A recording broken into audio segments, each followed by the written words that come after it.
마가복음 64번째 시간입니다. 성찬을 제정하신 예수님. 지난 시간에 6월절이 다가오자 제자들이 예수님께 우리가 어디로 가서 6월절을 준비할까요? 이렇게 물었습니다. 그때 예수님께서 제자들을 보내시면서 성내로 들어가라. 그리하면 물 한 동이를 가지고 가는 사람을 만난다.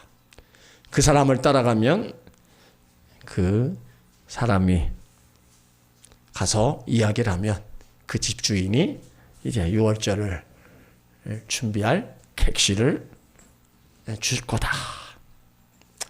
그러니까 예수님은 이미 제자들에게 그렇게 다 말씀하시고 제자들은 그 말씀에 순종해서 성내로 들어가서 물 한 동이를 만난 사람을 또 따라가서 6월절을 장소를 얘기하니까 그 사람은 자기 집에 있는 큰 다락을 딱 내어놨습니다.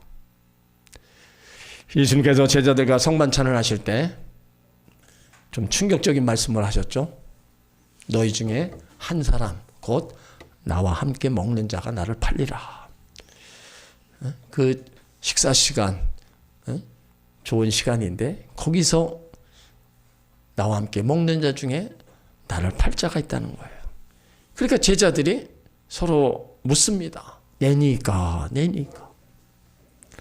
그때 12 중 하나인 곧 나와 함께 그릇에 손을 놓는 자니라.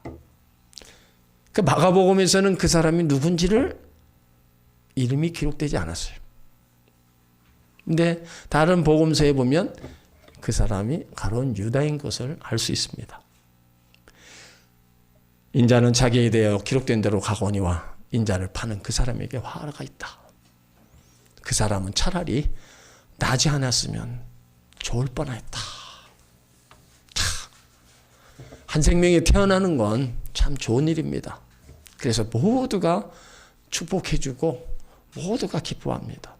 근데 그 한 생명이 나지 않았으면 좋겠다. 이거는 엄청난 고통입니다. 왜 그런 말씀을 하셔요? 하나님과의 관계도 끊어지고 결국은 하나님 나라가 아닌 음부로 가기 때문에 차라리 태어나지 않았으면 지옥에 갈 건 아니냐. 여러분, 이런 의미를 우리가 참 깊이 생각을 해봐야 됩니다. 내가 사랑하는 사람이 예수님 그럼 이런 하신 말씀을 듣는다면 어떻게 되겠어요? 우리가 그렇다고 믿지 않는 사람을 향해서 차라리 나지 않았으면 좋겠다. 좋았을 뻔. 그렇게 얘기는 못 하잖아요. 근데 오늘 예수님이 유다에게 하신 말씀을 보면 우리가 예수를 모르고 안 믿는 사람들 별 다를 바가 없잖아요. 이게 정말 우리가 이 땅에 태어나서 하나님 은혜 속에 살고 하나님 나라 간다는 그 자체는요 정말로 복 있는 인생입니다. 우리가 병들어서 아픈 가운데 살고 가난하게 산다 할지라도 하나님의 자녀로 살아간다는 거, 천국 백성으로 살아가면서 하나님 나라 간다는 거, 이거는 그 사람의 인생에 있어서 가장 복된 인생이라는 걸 우리가 알아야 되는 겁니다. 꼭 잘 먹고 잘 입고 뭐 호화호식해야 성공한 인생이고 훌륭한 삶을 살았다. 물론 그것도 그렇게 얘기할 수 있어요. 근데 그런 삶을 살면서도 하나님도 모르고 예수님도 모르고 그냥 살아갔다가는 누가복음에 나온 부자와 똑같은 겁니다. 그냥 이 땅에서의 삶만 그냥 잘 먹고 잘 살다가 가는 거예요. 하지만 나사로처럼 헌대를 앓고 가난 가운데 살아도 예수님을 알고 믿고 이 다음에 아브라함의 품에 그 영혼이 안긴다면 얼마나 그게 복된 인생이냐 이겁니다. 그러니까 여러분들이 예수를 믿으면서요 긍지와 자부심이 있어야 됩니다. 나는 왜 예수 믿으면서 맨날 이럴까? 여러분, 그런다 할지라도 우리는 영적으로 생각을 해봐야 돼요. 그래도 나는 하나님 백성이고 그래도 나는 하나님이 은혜 속에 살고 있고 나중에 하나님이 나를 데려가실 거다. 내 나름대로 그런 말을 하면서 우리가 스스로를 위로해야 돼요. 내 자신의 지금 처지만 보면요, 마음 아픈 일만 생깁니다. 맨날 이러냐. 그건 자신만 보면 비참해지는 거예요. 그런 자신에서 우리가 힘을 얻고 위로를 얻을 수 있는 게 바로 주님을 보는 겁니다. 주님을 볼 때 우리가 그래도 소망이 생기고 그래도 위로가 되잖아요. 그러니까 땅에 있는 것, 지금 현실의 눈앞에 있는 것만 보고 아웅다웅하면 절대로 감사가 없고요. 절대로 그 속에서 위로받을 수가 없는 거예요. 그러니까 하나님의 자녀들은 항상 눈을 들어 하늘을 보고 주님을 봐야 돼요. 그래야 현실의 삶에서 우리는 힘을 얻고 살아갈 수 있는 겁니다. 그래도 우리들은요, 차라리 나지 아니었다면 좋을 뻔하였다, 이런 소리는 안 듣는 사람들이잖아요. 네? 이런 소리 듣는 사람하고 안 듣는 사람하고 여러분 말 그대로 하늘과 땅 차이가 원부 차이입니다. 응? 그러니까 우리가 하나님 자녀고 하나님 백성이고 우리가 그 속에서 우리가 살고 있다는 거, 여러분 이거를 우습게 생각하시면 안 됩니다. 가볍게 생각하시면 안 됩니다. 어떻게 이거를 얻었어요? 예수님 생명으로 얻은 거예요. 예수님 십자가에 죽이시면까지 하나님이 우리 가운데 주신 거라고요. 그러니까 얼마나 귀한 거예요, 이게. 그 귀한 것을 줬는데 우리는 귀한 것으로 모르고 너무 소홀히 여기는 경우가 너무나 많이 있다는 거예요. 우리는 이 땅에 잘 태어난 사람들입니다. 그러니까 복의 복을 받은 사람이라는 거예요. 거기에 힘을 얻으시길 바랍니다. 예수님은 유월절을 이제 꼭 제자들과 함께 이제 마지막으로 지키시는 거예요. 이 유월절을 왜 지키느냐? 유월절의 유래는요, 하나님께서 이스라엘 자손을 애굽에서 출애굽해 내실 때 10가지 재앙을 내리셨잖아요. 근데 그 마지막 재앙 때 내리신 그 재앙을 기념하는 겁니다. 그 10번째 재앙이 땅에 있는 모든 처음 난 것은 다 죽이는 거예요. 그러나 이스라엘 자손들이 양을 잡아 그 피를 문설주에 인방에다 발라놓으면 그 죽음의 저주가 넘어갔습니다. 그러니까 하나님이 애굽 땅을 치실 때 그 피를 보시고 이스라엘 피가 발라져 있는 그 집은 치시지 않고 넘어갔다는 거예요. 이것이 유월절의 유래입니다. 하나님이 이스라엘 자손의 집을 넘으시고 그 집을 구원하셨다는 것을 기념하는 절기라는 거예요. 그래서 유월절이 되면요, 이스라엘 백성들은 해질 무렵에 양을 잡습니다. 그 밤에 고기를 불에 굽고 누룩 없는 떡, 무교봉과 쓴나물을 함께 먹었어요. 그리고 포도주를 연하게 타서 또 이렇게 마셨어요. 이것이 유월절 음식입니다. 그러니까 유월절만 되면 똑같이 양을 잡아서 불에 굽고 누룩 없는 떡을 만들고 포도주를 이렇게 먹으면서 그 유월절을 다시 기념하는 거예요. 그러니까 예수님도 제자들과 함께 지금 그거를 하고 계시는 겁니다. 그 유월절을 함께 이제 식사를 하시고 나서 2부 순서로다가 성찬을 하시는 거예요. 성찬. 자, 22절에 있습니다. 저희가 먹을 때 예수께서 떡을 가지사 축복하시고 떼어 제자들에게 주시며 가라사대래 받아라, 이것이 내 몸이니라 하시고. 자, 여기 여러 가지 동사들이 나타납니다. 근데 주어는 딱 하나뿐입니다. 모든 동작의 주인공은 예수님이세요. 떡을 가지신 분도 예수님, 축복하신 분도 예수님, 떡을 떼신 분도 예수님, 떡을 떼어 제자들에게 주신 분도 예수님이에요. 그리고 그 떡을 받으라 말씀하신 분도 예수님입니다. 이것이 내 몸이니라 하신 분도 예수님이에요. 누가복음 22장에 보면요, 너희가 이를 행하여 나를 기름하라 하신 분도 예수님입니다. 그러니까 예수님께서 성찬을 제정하시고요, 집례하시고 성찬을 다 인도하신 거예요. 예수님은 떡을 손에 드시고 하나님께 축복기도 하셨죠. 그 후에 제자들에게 주시며 받으라. 마태복음에는 받아 먹으라 그러셨어요. 예수님은 이 떡의 의미를 이것은 내 몸이니라. 누가복음에는 이것이 너희를 위하여 주는 내 몸이라고 그랬습니다. 자, 성찬을 제정하시고 집례하시고 성찬을 행하고 계시는 분이 바로 예수님입니다. 자, 23절, 24절 있습니다. 또 단을 가지사 살해하시고 저에게 주시니 다 이를 마시매 가라사대 이것은 많은 사람을 위하여 흘리는 나의 피 언약의 피니라. 자, 이때 잔을 가지신 분도 예수님, 감사기도 하신 분도 예수님, 잔을 제자들에게 주신 분도 예수님이고요, 잔을 마시라는 분도 예수님, 잔의 의미를 말씀하신 분도 예수님. 이것은 많은 사람을 위하여 흘리는 바 나의 피, 언약의 피니라 말씀하신 분도 예수님이에요. 고린도전서 11장 25절의 말씀과 같이 이것을 행하여 마실 때마다 나를 기념하라 명하신 분도 예수님입니다. 그 제자들이 떡을 먼저 먹었죠. 예수님이 잔을 가지셨다 그랬어요. 그 잔에는 포도주가 들어있습니다. 그때 물을 2배 정도 넣어서 포도주를 연하게 만들었어요.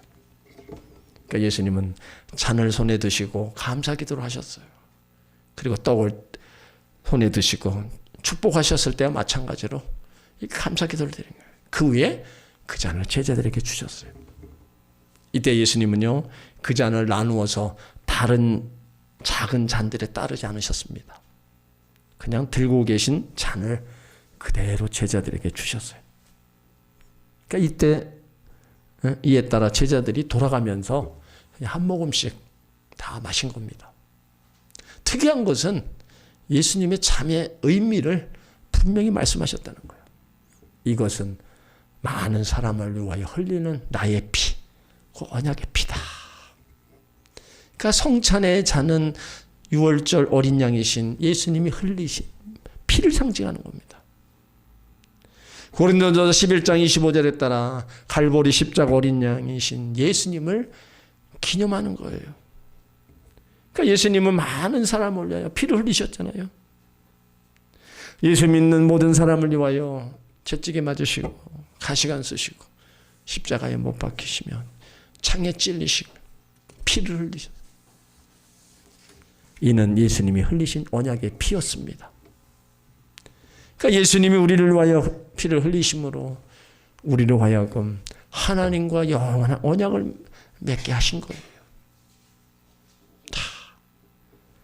오늘 예수님이 말씀하신 바와 같이 성찬의 떡, 예수님이 우리를 위하여 내어주신 몸입니다.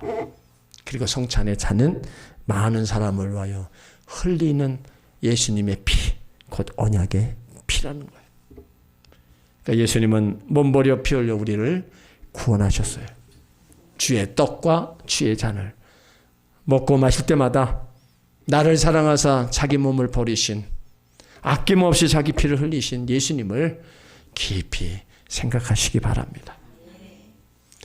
여러분, 성찬의 의미를 우리가 바로 알고 성찬을 우리가 먹고 마셔야지 거기에 우리가 은혜가 있고요. 그 성찬의 의미를 알고 성찬을 우리가 먹고 마실 때 때는 나의 질병도 치료되고요. 하나님의 위로와 평안함이 임하는 거예요. 그러니까 예수님이 이렇게 성찬을 제정하시고 집례하시고 이것이 이 땅에서 처음이자 마지막 집례였어요. 왜냐하면 예수님은 곧 죽으실 거고 부활하셔서 승천하시기 때문에 마지막으로 제 처음이자 마지막으로 성찬을 집례하신 거예요. 그러니까 우리가 성찬을요 결코 소홀히 하지 말아야 됩니다. 그냥 한 달에 한 번, 여러분 우리 순복음교회는 한 달에 한 번 하죠. 다른 교단은요 1년에 한 2번 정도 합니다. 그러니까 매달 하는 거하고 1년에 한두 번 하는 거, 그 마음가짐이 달라요 또. 그러니까 우리는 매달 하는데 매달마다 정말로 성찬의 의미를 알고 그 성찬을 정말로 감사함으로 우리가 잘 떼야 돼요. 왜 그러느냐? 거룩한 예식, 성찬을 가볍게 대하는 건요, 예수님의 몸과 피에 대하여 죄를 짓는 거라 그랬어요. 자, 고린도전서 11장을 찾아보세요. 성찬이 은혜이고 축복이기도 하지만 성찬을 우리가 잘못 대했을 때는 죄를 먹고 마시는 거라고 그랬습니다. 자, 고린도전서 11장. 자, 11장. 자, 23절부터 있습니다. 23절부터 자, 29절까지 함께 있습니다. 내가 너희에게 전한 것은 주께 받은 것이니 곧 주 예수께서 잡히시던 밤에 떡을 가지사 축사하시고 떼어 가라사대 이것은 너희를 위하는 내 몸이니 이것을 행하여 나를 기념하라 하시고 식후에 또한 이와 같이 잔을 가지시고 가라사대 이 잔은 내 피로 세운 새 언약이니 이것을 행하여 마실 때마다 나를 기념하라 하셨으니 너희가 이 떡을 먹으며 이 잔을 마실 때마다 주의 죽으심을 오실 때까지 전한 것이니라. 그러므로 누구든지 주의 떡이나 잔을 합당치 않게 마시는 자는 주의 몸과 피를 범하는 죄가 있나니라. 사람이 자기를 살피고 그 후에 이 떡을 먹고 이 잔을 마실지니 주의 몸을 분별치 못하고 먹고 마시는 자는 자기의 죄를 먹고 마시는 것이니라. 자, 성찬이 축복이기도 하지만 27절부터 있는 그 말씀을 우리는 잘 새겨들어야 됩니다. 누구든지 주의 떡이나 잔을 합당치 않게 먹고 마시는 자는 주의 몸과 피를 범하는 죄가 있다. 그러므로 사람이 자기를 살핀 후에 이 떡을 먹고 마시라고 했어요. 자기를 살핀다는 게 뭐예요? 우리는 성찬을 대하기 전에 먼저 회개하며 철저히 회개하며 성찬을 대합니다. 그게 자기를 살피는 거예요. 하나님 앞에 내가 지은 죄, 그런 죄들을 고백하고 깨끗함으로 정결함으로 우리가 성찬을 대해야 된다는 거예요. 그런 게 없이 우리가 성찬을 대하면 29절에 있는 것처럼 주의 몸을 분별치 못하고 먹고 마시는 자기 죄를 먹고 마시는 거다. 그러니까 우리가 성찬 대할 때 감사함으로 내 죄를 회개하고 이렇게 성찬을 우리가 대해야 돼요. 그렇지 않으면 죄를 먹고 마시는 거예요. 엄청 무서운 거잖아요. 그러니까 여러분 구역자님들은요 분명하게 이런 것들을 교육 식구들한테도 하나하나 짚어가면서 알려주셔야 됩니다. 교회 새로 나온 분들 그래서 성찬을 하지 말라고 괜히 아무 의미도 모르고 성찬을 그냥 남이 먹으니까 나도 먹으면 죄를 먹고 마시는 거나 똑같은 거예요. 그 전에 할머니들이 손자 손녀들 안고 주일날 이렇게 예배 와서 성찬 본인하고 애한테 먹입니다. 떡도 먹이고 저런 그런 거 많이 봤어요. 네? 어떻게 그 아무것도 모르는 네? 손자 손녀들한테 그걸 먹이고 있는지 난 참 아무리 몰라도 어떻게 그렇게 모르는가. 응? 차라리 그냥 안 하면 낫지. 그거 먹으면 좋은 줄 아는지 뭔지는 몰라도. 여러분 우리가 신앙생활을 하면서도 이렇게 자기 먹고 마시는 것은 죄를 먹고 마시는 이런 경우는 없어야 되잖아요. 이건 분명히 자녀들에게도 알려주셔야 됩니다.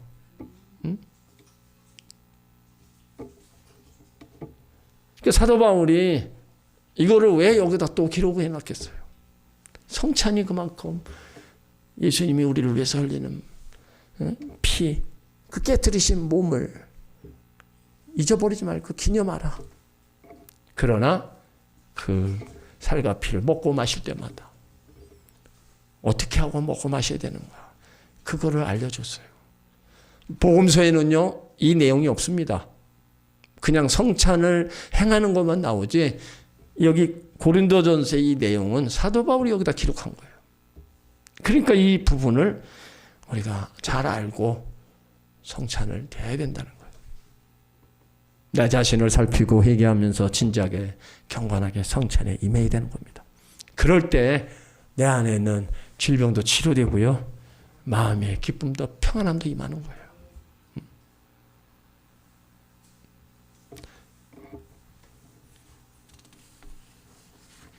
예수님은 이 성찬을 하고 나서 그것으로 이제 끝나지 않으셨어요. 물론 이게 처음이자 마지막이지만 이제 새로운 성찬을 이제 제자들을 위로하시면서 새로운 또 소망을 주시는 겁니다. 이번만 끝나는 게 아니라는 것을 이제 또 소망을 주시는 거예요. 자, 25절 있습니다. 진실로 너희에게 이르노니 내가 포도나무에서 난 것을 하나님 나라에서 새 것으로 마시는 날까지 다시 마시지 아니하리라 하시니라. 예수님은 진리시고 모든 말씀은 다 참되십니다. 그렇지만 예수님은 자신의 죽음을 앞둔 제자들을 위로하시고 소망을 심어주시기를 바라셨어요. 그래서 진실로 너희에게 이르노니 자신의 말씀을 강조하신 겁니다. 예수님은 자신이 포도나무에 난 것을 다시 마시지 못할 것이라고 말씀하셨어요. 이때 포도나무에서 난 것은 포도주를 가리킵니다. 누가복음 22장에도 예수님은 떡에 대해서도 똑같은 말씀하셨어요. 왜 이와 같은 말씀을 하셨을까? 예수님은 곧 죽으시고 부활하셔서 승천하시기 때문입니다. 그런데 그것으로 끝나는 것이 아닙니다. 예수님은 제자들에게 분명히 약속하셨어요. 그 약속은 하나님 나라에서 새 것으로 마시는 날이 있다는 겁니다. 마태복음 26장 29절 말씀같이 그때 예수님은 제자들과 함께 마실 것입니다. 물론 떡도 마찬가지입니다. 그러면 그때가 과연 언제냐? 예수님이 다시 오시는 날입니다. 예수님이 다시 오셔서 다시금 제자들과 함께 먹고 마실 것을 약속하신 겁니다. 지금 처음이자 마지막이지만 나중에 예수님이 다시 오실 그때 다시 성찬 먹고 마시는 그것이 그런 날이 있을 거다. 좀 약속하신 거예요. 이렇게 약속을 하심으로써 예수님은 자신의 죽음을 앞두고 있는 제자들을 위로하시고 분명한 소망을 안겨주신 겁니다. 그러면서 예수님은 제자들에게 예수님이 다시 오실 때까지 예수님이 제정하신 성찬을 행하여 예수님을 기념하라 말씀하신 거예요. 예수님을 기념하라는 건요, 예수님을 잊지 않고 기억하라는 겁니다. 그러니까 우리가 성찬을 행할 때마다 자기 몸을 주신 예수님을 기념해야 되는 거예요. 또한 우리를 위하여 자기 피를 흘리신 예수님을 기억해야 되는 겁니다. 우리에게 다시 오시겠다고 약속하신 예수님을 깊이 생각해야 되는 거예요. 떡의 의미, 잔의 의미 다 하나하나 우리 가운데 알려주신 거예요. 그래서 성찬식을 지방 가 있는 분들 중에서 못 올라오고 한 달에 한 번 성찬식 때 또 꼭 올라오는 분들이 있습니다. 그만큼 성찬을 귀하게 여기는 거예요. 주일 안 나오는 성도들, 성탄식 첫 주에 안 나오는 성도들 더 어떻게 보면 안타까워요. 그 성찬식을 누구는 멀리에서 성찬식을 하러 오는데 누구는 주일날 성찬식을 또 성찬 예배도 못 드리고 빼먹고.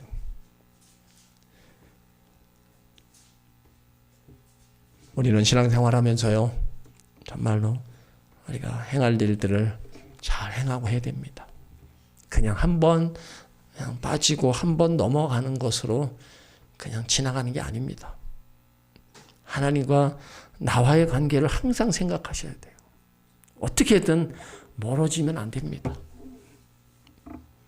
마음이 멀어지면 몸도 멀어지고요. 몸이 멀어지면 마음도 멀어지는 거예요. 그러니까 하나님과의 관계 속에서는요, 어쨌든 가까이 하려고 힘쓰고 애써야 되는 거예요. 이렇게 성찬식이 끝나고 이제 찬미하고 감난산으로 가시죠. 자, 26절. 이에 그들이 찬미하고 감난산으로 가니라. 전통적으로 유월절 음식을 다 먹고 나면요, 마지막 순서는 하나님을 찬미하는 겁니다. 그 시편에 있는 말씀으로 하나님을 찬송하며 하나님께 영광을 돌렸어요. 여기 예수님도 제자들과 함께 이제 성찬을 끝내시고 하나님을 찬미한 거예요. 이게 감사하죠. 성찬식. 하나님 앞에 영광 돌린 거예요. 그리고 제자들과 함께 이제 감난산으로 가십니다. 감난산에 겟세마네 동산에 가서 간절히 기도하시죠. 십자가를 지시기 위해서. 그곳에서 기도하시고 바로 기도가 끝나고 그 밤에 잡히십니다. 오늘 예수님이 성찬을 제정하시고 성찬을 행하셨어요. 떡과 잔에 있어서 성찬을 제정하신 분도 예수님, 집례하신 분도 예수님, 우리 가운데 행하라고 명하신 분도 예수님, 이를 기념하라고 말씀하신 분도 예수님. 그러니까 우리가 그 성찬을 정말로 소홀히 여기지 말아야 돼요. 귀하게 여기야 됩니다. 성찬 봉사하시는 우리 권사님들 그 전에 본교에서 보면요, 그 전날 목욕 예배하고요, 다 일찍 나와서 예배드리고 그 성찬 하나하나 정성껏 놓습니다. 예수님 몸이라고 생각하고 흘린 피라고 생각해서 정말 정성껏 성찬 준비. 그것이 얼마나 본인에게 은혜가 되고 그 성찬을 대하는 그분에게는 하나님이 또 은혜가 임하고 복이 많은 겁니다. 내가 주일날 봉사한다, 여러분 그거로만 생각하지 마세요. 그것도요, 나이 드신 분들 그만하라고 해가지고 한동안 엄청 권사님들이 마음 아파한 분들 많습니다. 나는 아직 할 수 있는데 나이 때문에 하지 말라고 그러니까. 그냥 마음이 아픈 거예요. 그거를 통해서 자기는 그래도 내가 성찬 준비한다는 거에 참으로 기쁘고 감사한 마음을 하는데 나이 때문에 하지 말라고 그러니까. 그러니까 우리가 성전에서 뭔가 봉사할 때요, 우리가 그때 잘해야 돼요. 하지 말라고 할 때가 있다고요. 하고 싶어도 못할 때가 있다는 거예요. 그러니까 기회가 주어졌을 때 여러분 해야 됩니다. 항상 기회는요, 매일 있는 게 아닙니다. 하나님 앞에도 마찬가지고요, 세상 살이에서도 기회는 항상 있는 게 아닙니다. 그 기회가 왔을 때 내가 잘해야 그 기회가 머물렀지 그냥 지나가는 때가 많습니다. 우리는 크고 작은 일을 하든 항상 주의 일이라고 생각해야 되고요. 내가 이거를 얼마나 더 하겠냐, 내가 할 수 있는 한 최선을 다해서 내가 하겠다는 그런 마음의 자세로 우리가 행해야 됩니다. 당장 하고 안 하고 이 문제가 아닙니다. 하나님의 일은 결국은 물론 나 없어도 딴 사람이 합니다. 하지만 내가 그것을 통해서 얻어야 될 것, 복을 받을 것 있다면 그거는 내가 해서 내가 받아야죠. 그것까지 다 빼앗겨버리고 뭘 받아요. 그러니까 우리는 조그만 일 다 소홀히 여기지 마시고요, 할 수 있는 기회가 왔을 때 잘 감당해 나가시기 바랍니다. 바쁘고 좀 그래도 시간을 내서 내가 하나님 일을 그래도 먼저 해야 되겠다는 마음만 있으면 다 할 수 있습니다. 항상 하나님 일은 뒷전으로 밀려나니까 여러분 그게 참 안타까운 거예요. 오늘 분명히 예수님이 성찬에 대해서 분명히 말씀하신 거예요. 이거는 다른 사람이, 제자들이 얘기한 게 아닙니다. 예수님이 분명하게 말씀하신 거기 때문에 이것을 다 듣고 지켜 행해야 되는 거예요. 그러면 성찬은 우리가 예수님을 먹고 마시는 거잖아요. 그 예수님 우리 안에, 우리가 예수님 안에 주님과 한 몸 되는 귀한 예식입니다. 그 성찬에 그래서 복이 있고 은혜가 있고 성찬을 통해서 우린 다시 한번 새 힘을 얻고 나갈 수 있는 겁니다. 여러분들이 더 성찬을 귀하게 여기시고 이 성찬의 의미를 여러분 자녀들에게도 가족들에게도 잘 알려주시기 바랍니다.